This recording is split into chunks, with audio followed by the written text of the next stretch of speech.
All right, welcome to another episode of What's Your Story? And who do we have here with us today? My name is Coty Rice. All right, where you from, Coty? I was actually born in Morganton, North Carolina, a small town right outside of Hickory. Um, for anybody that's familiar with it, yay! But I've been in Myrtle Beach for this is 32 years now. 32 years in Myrtle Beach. You like it? You like it better than Morgantown?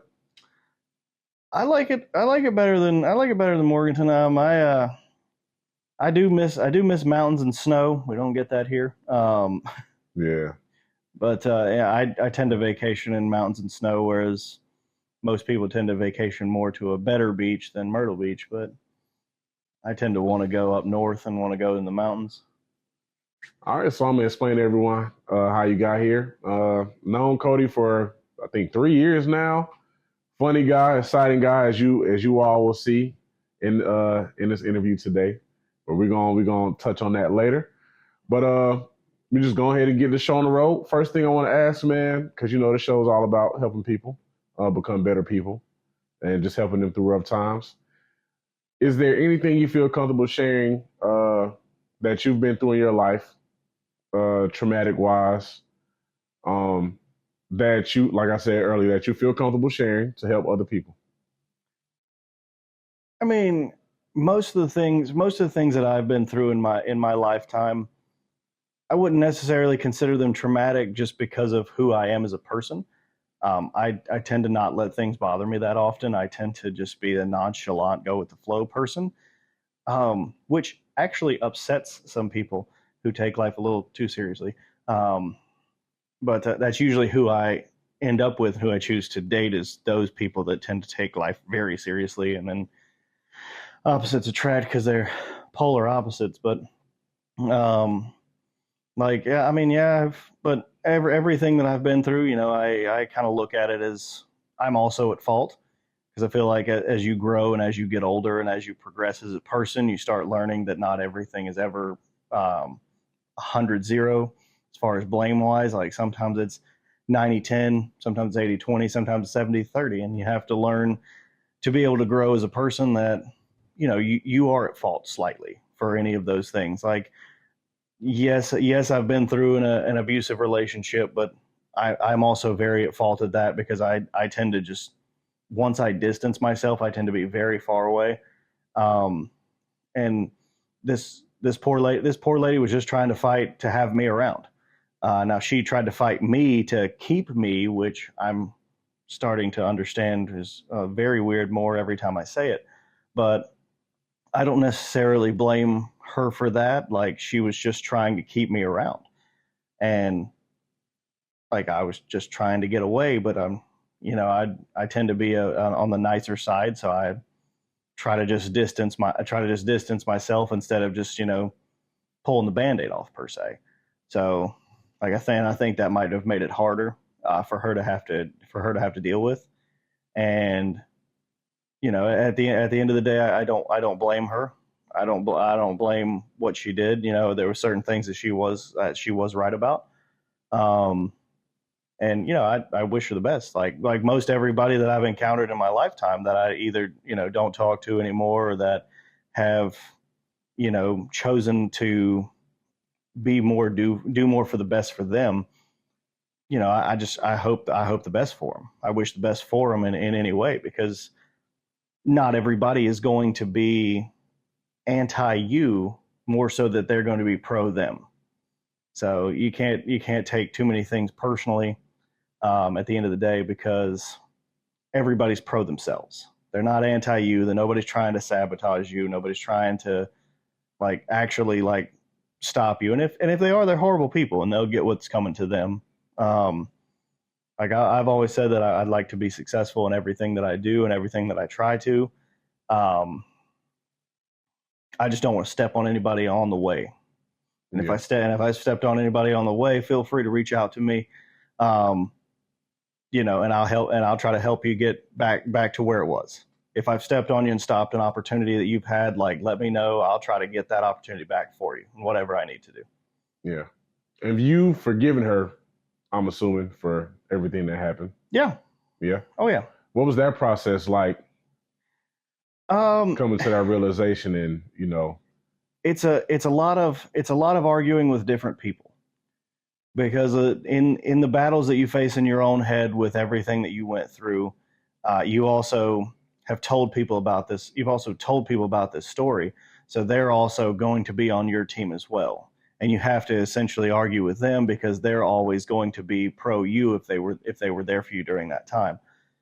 Um, so it was just it wasn't that bad. Like I'm at fault I'm at fault for certain moments of this. I'm at fault for doing this, and I'm at fault for just being essentially who I am. And it's not something that's ever bad, but you have to learn as you get older that there are certain times you don't vibe with people, and you don't coincide with a lot of people. So I mean, it's not negative and it's not a bad thing. It's just those people are not meant to help you on your journey.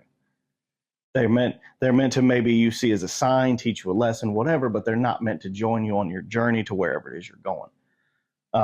So yeah, it's having to deal with some of those and having to share full stories, because most of the time when you share your side of a story to somebody, especially somebody that's on your side, you're going to share your biased point of view because that's all you have. But if you're able to step back and see both point of views and the whole thing that happened, you're able to see that, oh, you're also at fault here. It's like you might not have been as at fault as they were, but you're still at fault nonetheless.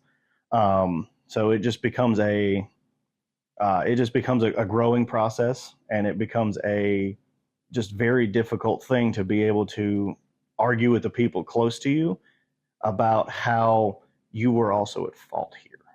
yeah. So yeah, I mean, I've forgiven her for that. I don't know if that feeling is mutual. I don't think that it is. Um, knowing who she was very much a person that holds a grudge, and you're very much the villain in somebody's story, whether you like it or not.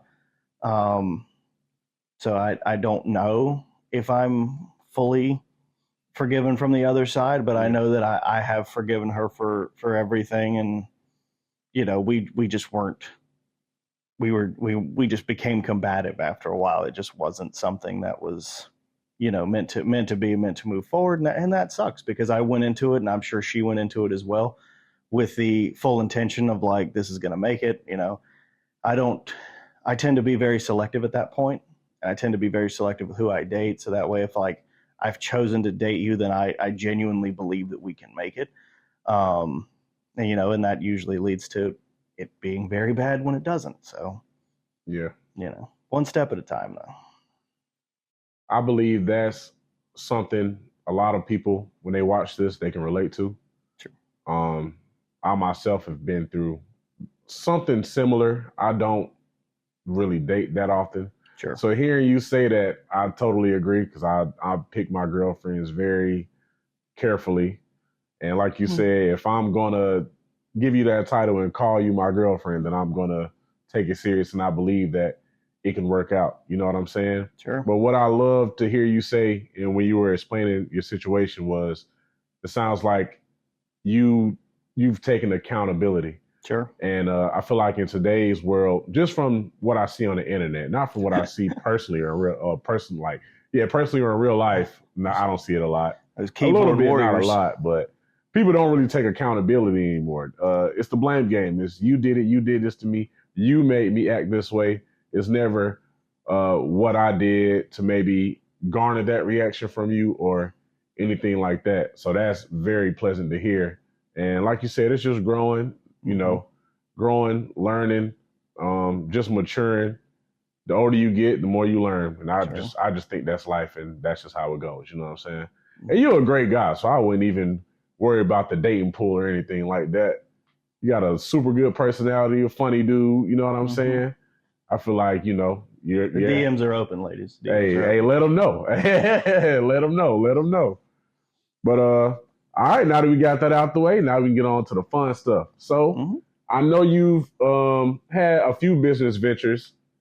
What was your most unique business venture, or most fun business venture in your opinion?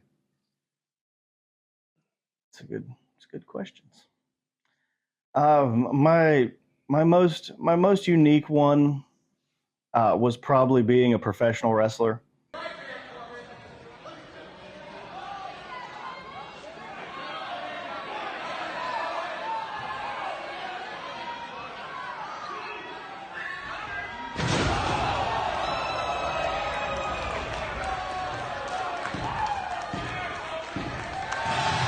Because a lot of people don't really get into that. They'll watch it on TV if it's on, or see highlights, or everybody knows who John Cena and The Rock and Hulk Hogan are now. This is not this face is not for Hulk Hogan. I'm not a big fan of Hogan. But yeah, that was fun in a lot of ways because it's so unique, because you have to put on a show about every weekend, because you go into a different area with a different crowd for 10 minutes. You only have, at best, you have 10 minutes to make a crowd love or hate you in that 10 minutes. Most of them don't have a clue who you are. You hear your music, you walk, like, unless you're just a big name that's on the poster that brought them to the show, most of the time they don't have a clue who you are. So they have to just hate you or love you from the start. And you have 10 minutes to just sell them on it.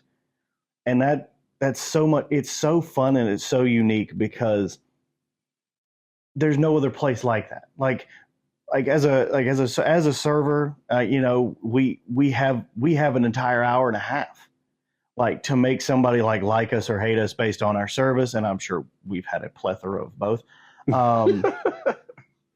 But it's so fun just to get that, because you're in a situation where a crowd can love you in an instant or they can hate you in an instant, and you have that ability to make them do either one. Most of the time, I was always the bad guy, so they always hated me, which makes it easy because I just have to go out there, break some rules, cheat, go to high five a young child fan and then just pull it back. That'll make a crowd hate you quick. The first time I ever walked to the ring by myself, a kid was about to give me a high five, and I was like, yeah, no, go away. And the entire crowd was just like, oh, come on, that's a kid, boo. And everybody just started booing me. And they didn't have a clue who I was. And that they were already going to hate me because I came out first and the hero came out second. The guy I wrestled was a guy named Johnny Flex. He was out of Colombia. The man had done 30 years in the industry. Like he had been trained through Colombia. Like his hometown was Colombia. They all knew who he was the second his music hit, which made them hate me more. So it's always unique to have that, especially, because I have 99% of the crowd hate me because of the 1% I brought with me. Yeah. Like my mom and dad were sitting in the audience, and they were just like, do we boo our own son? Like, I don't think we do. And I was just, and I told them before we started, I was like, hey, boo me. I don't care. Start a chant against me. I don't care. Whatever you need to do. And then you also have that camaraderie in the locker room because you're all guys working together. You're all guys that have been from a vast amount of places and just a completely different backgrounds, all just being like, hey, let's go put on a show. Like, all right, let's go do this. And most of the time it's just giant human beings in the back, just like, hey, let's all go put on a show. What do you want to do? And I was like, and you're just like, oh, well, let's have some fun out there, So that's probably the most unique because you don't get that with an everyday experience. I gotta ask the question. Sure. That everybody wants to know, because you've been on the other side. Is wrestling real or fake? I feel like that's a groundbreaking question. That's a groundbreaking question. You're going to get that from every wrestler and every wrestling fan, and it's real to a degree. Yes, I go to every event, and once I get to the event, I know the outcome. I know how long we're supposed to take. That's the only two things that they're going to give me. So I have to genuinely get with another person and then put together a show that's, 8 to 10 minutes long. So like, as far as the outcome is very fake because most of it is very scripted because that's where we got to get to. But everything else is real. Yeah. And if anybody thinks that it is fake, I implore you, go to any wrestling school and ask them, like, hey, teach me how to take a bump. Take a bump in the ring.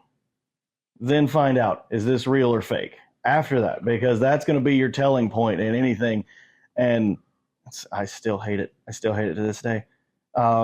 Just getting in there and taking a bump by yourself may be the worst thing to do in wrestling. Like I've been thrown out of the ring. I've been hit with chairs, whatever.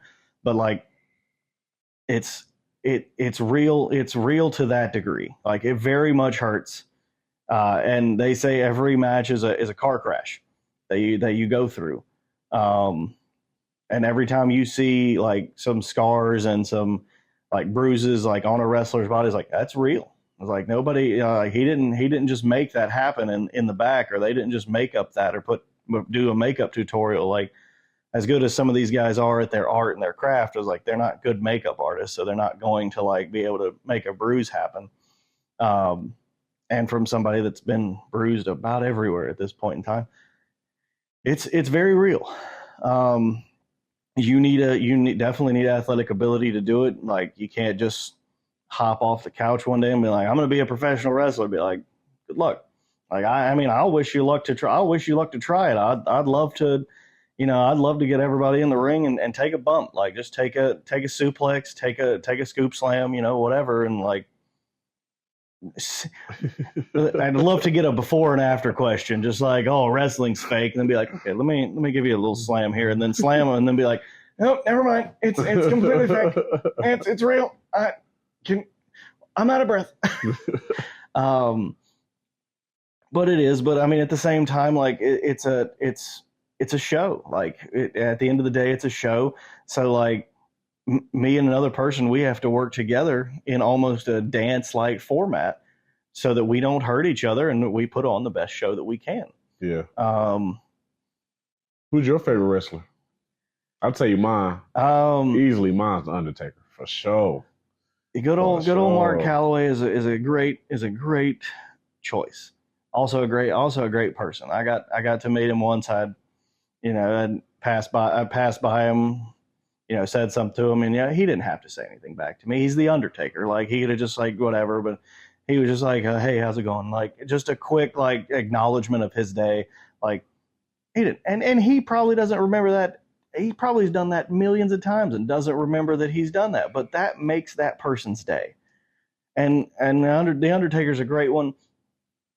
For me, I had grown up on Stone Cold and The Rock, and I loved all of them. I loved Sting. Sting was one of my favorites. Lex Luger was one of my favorites as well.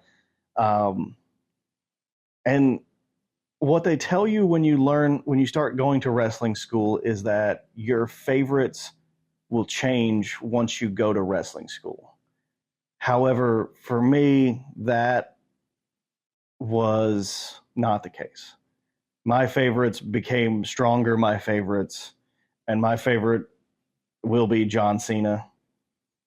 Just because I got to see the Raw in the prototype going into the doctor of thugonomics, yeah. and going into never give up John Cena, and now going into his retirement tour, which I'm hoping to get a chance to see and be a part of, because I definitely want that t-shirt. I remember seeing his first I think the first time they actually brought him to WWE and they showed his like audition video, he was rapping on a farm. Mm-hmm. I remember that. That was crazy. Yeah. He made an album, and I listened to a handful of songs off that album. It was an interesting time all around. But yeah, I'd love Cena. From having met Cena and done some work with the WWE. those guys, they have the ability to just make everybody's day, and they don't have to stop and say hi to people, but most of them do. Most of them will just stop and say hi to people, and it becomes fun, like, at that point, because you don't at that level you don't understand how much your influence is just to be able to make somebody's day. um, One of the fun stories I have is that the group I was with when we were doing costume work. um, we were with Xavier Woods at Universal Studios, and it was at the time where they were closing down Universal to change into Halloween Horror Nights. So they made you leave the park for an hour while they changed over, and then you got to go back in.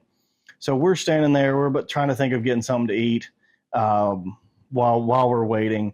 This kid walks by, and he's texting on his phone, and he has a New Day shirt on. Xavier Woods is pictured on his shirt, and he's texting away. And Xavier Woods walks up to him, and he goes, "Hey man, nice shirt," and hits the kid on the shoulder. The kid didn't even look up, and he was just like, "Hey, thanks, man," and then just keeps on walking through. And we're dying laughing at this point in time, because we're like, get off your phone. Yeah, yeah. Like, he's right there. The guy on your shirt is standing right there, just being like, "Hey man, nice shirt." And we said that knowing well that he wasn't the only wrestler in the park that day. They're based out of the Orlando area. Most of them live in Orlando, Tampa-ish area, because that's where Full Sail University is, and where they do NXT, and the Performance Center. It's where all that is. But yeah, so, like, there was probably I think 7 or 8 wrestlers that were at the park that day for Halloween Horror Nights, and I was like, this kid's got to pay attention. Yeah. He never knew that's who it was. Like, he just was like, "I got a compliment on my shirt today," and I was like, "By who?" I was like, "I don't know, some guy." It was like, "Yeah, the guy that was on your shirt complimented you on your shirt." But yeah, I've it's been an interesting journey, and that's probably one of the most unique is being a professional wrestler. And I'm trying to get back into it, and hopefully that goes well. So with the costume work, how did you even get into creating costumes for people? So that as all stories that either me or you have, most of them go back to Pirates Voyage. When I started in Pirates Voyage, I started in 2014. Just a kid, essentially fresh out of college, not really having a direction of where to go. So I just got on at Pirates Voyage, was trained by my brother to both serve and to bev, and didn't really know what to do. So I was just at Pirates Voyage, and the camaraderie that we create at Pirates Voyage, with just who we meet and the odd people that are different aspects of their life, different aspects of ours, that we all come together from a range of 19 to 55 years old, where you just find these just random odd people that just you just coincide with. So I met a guy at Pirates Voyage. He was a theater graduate from Coastal Carolina University. He was a former professional wrestler. He built costumes, went to cosplay conventions, and was a superhero nerd. And I really wasn't at the time. I knew about superheroes, and I had my favorite, which was Superman at the time. It still is today. But so he was in my bev station, or I think I was in his bev station one day, and we just kind of hit it off, got to talking about it, and we talked about wrestling. And he was like, "Oh yeah, I actually did professional wrestling." And he was like, "Oh, okay." I was like, "Did you ever make it?" And he was like, "Yeah, I was on TV for a little while for TNA." And I was like, "Hey, that's awesome. Most people don't even make it on TV. Most people just do their show in, a small town for the rest of their life, and then go on about their day." And then brought me in to see what all that he did,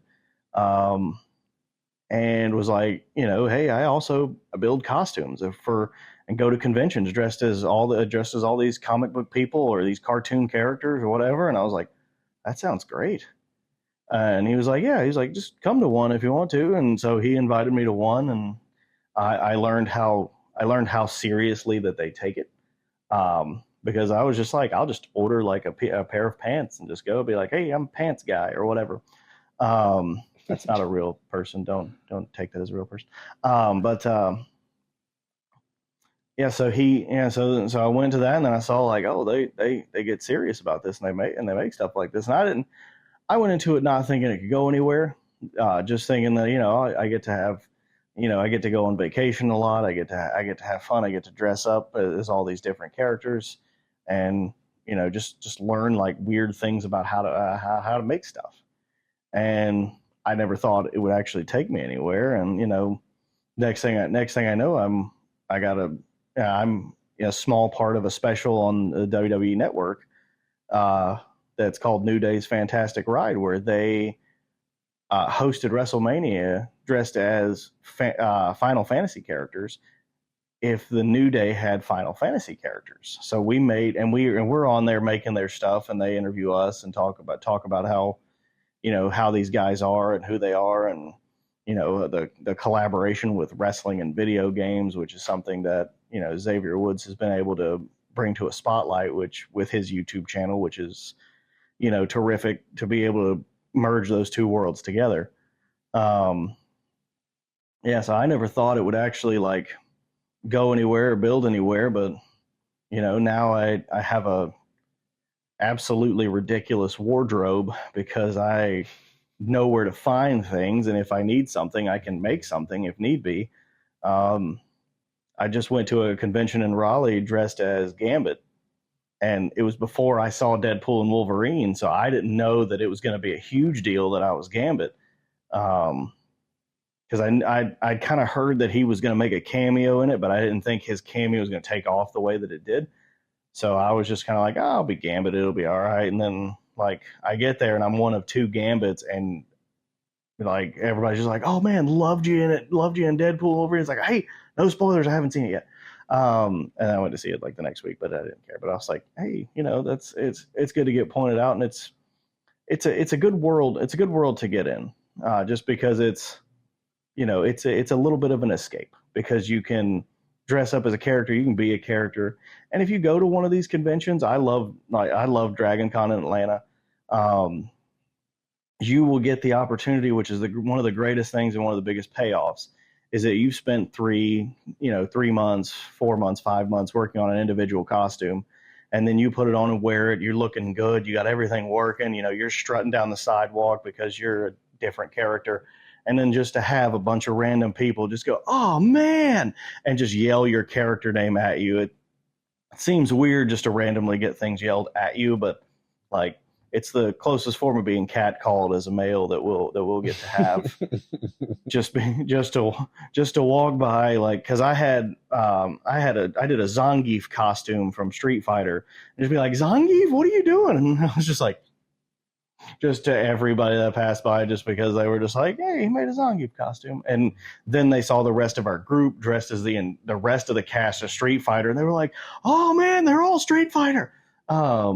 So it's always fun to go. It's always fun to have a group that goes, and just have a creative side, just because like it's how you also view the character as well. So you put your own twist, your own spins, your own like little individual quirks into each thing, and that's always a great time. And what I learned the most off of him and him off of me is that he was a theater major, so he had done theater work both on stage and backstage, and helping with that. So he knew the seamstress side, and he knew how to construct things and build things. And I'd grown up with sports, so I'd known all the sports things. So I was like, hey, you don't have to make this whole thing. You can just order like lacrosse shoulder pads, and it'll be the exact same thing. And kind of helped get that process a little bit more streamlined for him, and kind of help build off of each other. And we've built a few things. None of the things that I built ever made it on TV. I hate that none of the things in the New Day special, I was building microphone holders for the New Day. That got cut before it went out. I helped build some wings for Becky Lynch. They got nixed before they went out. I built some shoulder armor for the Ascension. It got nixed before it went out. I was just like, is there anything I'm going to make that's going to make it on TV? Just so I can take a picture of it and be like, hey, I made that. But you know, I mean, it's a fun process nonetheless, because you get a bunch of things that you get to see, you get to meet people, and you get to go to all these conventions, which all of them are individual and weird and unique and awesome and in their own way. And you know, have your fun with it. And as an adult, like, one of the most fun that I had with it was that we spent 1 year trying to figure out how we could build flasks into our costumes. So that way it'd be like, we don't have to go up to our room to get a drink. We can just be like, hey, and just patch back onto the costume. It'd be like, wait, is a knee pad a flask? And I was like, yeah. I'm like, that's awesome. And I was like, it sure is. Yeah. Yeah, that's fire. Mm-hmm. That's fire. That's fire. That's dope, bro. Mm-hmm. And you know, growing up, I'm pretty sure everybody watched wrestling. I know I watch wrestling. So to hear that from the other side, sure, I feel like that's dope. I feel like that's some dope content, bro. Yeah, and most of those guys, you know, they love it as well. And to hear some of them like be able to like get excited for things that we build, like, because it was our team, and then it was another team that built their gear, because that team usually always builds their gear, and that's Main Event Gear. They do great work. If you look them up, nice little plug for them. But they make wrestling gear as far as their tights and their pants and the kimonos and stuff like that. But they didn't know how to make like armor pieces and shoulder pieces and weaponry, so that's why they called us in for. So we're making that, and like we made a sword and shoulder pads and a handful of other things. Yeah, and we also helped make the. If you ever watched the New Day on the Monday after WrestleMania, they came out with a giant cereal box of Bootios, and it shot Bootios into the air. We made that cereal box. Yeah, we made that cereal box. We made the shoulder pads and everything they came out with. But I had a small part in that, and I'm grateful to have that small part in that, because that was a lot of fun to both get to meet all the guys and get to see, you know, who they are outside of character, because you see their character on the screen, and most of the time if you see them, they have to be their character also in public. So if they're a bad guy, they're essentially a bad guy also in public. But to see kind of behind the scenes of some of these guys, you get to see, I was like, oh, they're just regular individuals just like we are. They're just, you know, they're nerdy too. They like Final Fantasy. They like playing video games and stuff like that. So it's a good time to be able to see, like, oh, okay. They it's like they're weird like me also. It's like that's pretty neat. All right, so we got two things before we get on out of here.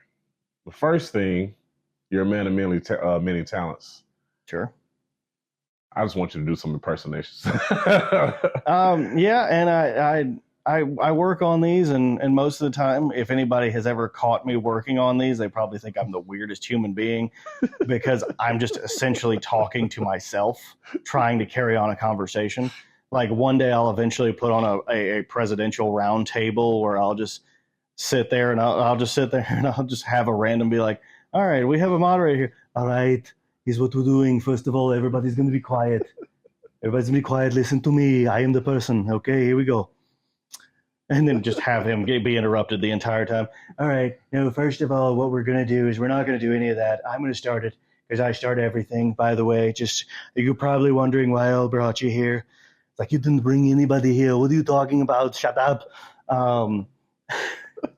And just have that, and just have a different, like, jump from back and forth. Just like, well, now listen, I'm probably wondering why we all brought here today. We're having a great time, because we can have a great time. And then I need everybody to eat these vegetables. Michelle brought them. We're going to put them in the middle of the table here so that everybody can have them. They're going to be great. I know a lot of girls that eat a lot of vegetables. This is not about you. All right, we're going to take down Al-Qaeda. I was like, no, we've already taken them down. We don't have to. We're going to take them down. They're terrorizers. They're a threat. We're going to take them down. Oh my God. I'll tell you what, I'll take down anything. You know what I'm talking about? Ha ha ha ha. Yeah. And then just to have them go back and forth and then just randomly have just somebody just walking the. But now you have to listen to me because we're talking about this. It's wild. It is. It's like, what's he doing here? Oh yeah, by the way, I played a president in the movie. I loved it. It was great. You enjoyed it. I was like, I don't think he ever did. I think he's just making stuff up now. But just to have that and to be able to jump, because if anybody's heard me work on these, like I'm just randomly talking. Some of them are hard to kind of get out of. Like if I'm at the house, like I'll just open the fridge and I'll just be like, oh my, we're out of soy milk. I'm just like, what? Like we don't even have soy milk. Like I've had plenty of people walk in the room and just been like, what's wrong with you? I'll be like, what? What do you mean? Be like, why do you sound like that? What are you doing? I was like, I don't really know. Like I'm just kind of going and just kind of working with it how it goes. That's funny. All right. And what's the fun part is you don't take me into stores because I will just randomly stop and I'll just be, is this propane or propane accessories? Oh God, right here. I'll tell you what, I love it. And then just be like, you shut up. We're in the store. And I am 100% the guy that'll get lost from the group in the store. And then you'll just be like, I'm concerned.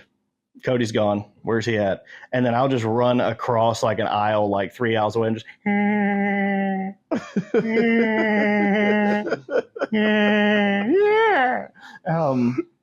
yes, you Peter. Yeah. But yeah, just having that and having that's a lot of fun. Well, one of those things I grew up with. I grew up with, you're never supposed to hear the sound of your voice because you'll immediately hate it. It was like I hear it in real time and I never liked it, so that's why I kind of always worked on changing it and worked on altering it. And then after a while, I realized like, oh, I can work these into other things. And then I'll just randomly be doing other voices. Like one of my kicks recently is trying to create just way out of line, like Ford F-150 commercials. Like just been like, I'll just be sitting in my house and I'll just be like, have you ever just decided to spill sparkling water all over your crotch? Feel the tingle and sensation. That's the feeling of driving a Ford F-150. And I want to have that where like I filmed the whole commercial of just like me pulling onto a dusty road with a Ford F-150, and then you just hear the guitar riff and then just like me randomly going, have you ever just had sparkling water? then I get out of a truck and then I put like LaCroix on the truck bed and then just like cut it to a Ford F-150 logo. Just because, why I don't know, but Bro, that's hilarious. You all over the place. I am, and it's a daily basis, and I have to like reel myself in and just be like, oh yeah, that's not a joke that anybody knows, because I'll just have inside jokes with myself and then just say them out loud and then just be like, oh yeah, you never told anybody about that. It's like, so they don't find it too funny, and I was like, well, that's okay. We'll tell them about it later and then set it up so that way they understand the joke now. Oh my goodness, bro. All right. So as tradition here, look into that camera there. Say any motivating, inspirational, positive words for people out there that may be going through some things right now and it may not be their best time in life, just to help them out, man. Absolutely. And this is, it's for everybody that takes everything a little bit too seriously. One of the things that I live by in life is that if it's not going to bother you 5 years from now, then don't spend 5 minutes on it. Because there's so many things that can happen today, so many things that can happen tomorrow, and so many things that can happen just in the course of a week that can be life-changing or not. Don't sit on something that might just have been a bad incident or a bad day. like, because you're getting another one tomorrow, and just be, thankful for what you have today, because it can all be taken away from you in an instant. So just don't ever sit on something that's, that could potentially, cause you to have a bad week. Like, if it's not going to matter, 48 hours from now, 5 days from now, 5 years from now, then don't waste 5 minutes of your time on it. Like, and just, forgive whoever, may have done you wrong, because they probably didn't intentionally do you wrong. They probably just had to do something that was pro themselves, and then that just, rubbed you the wrong way in the process. Because, we're all just a group of people out here trying to make it as well. So, you know, take that time, reflect, forgive yourself, also hold yourself accountable, because, every day is different. Yes, sir. All right. And that wraps up another episode of What's Your Story? Yeah.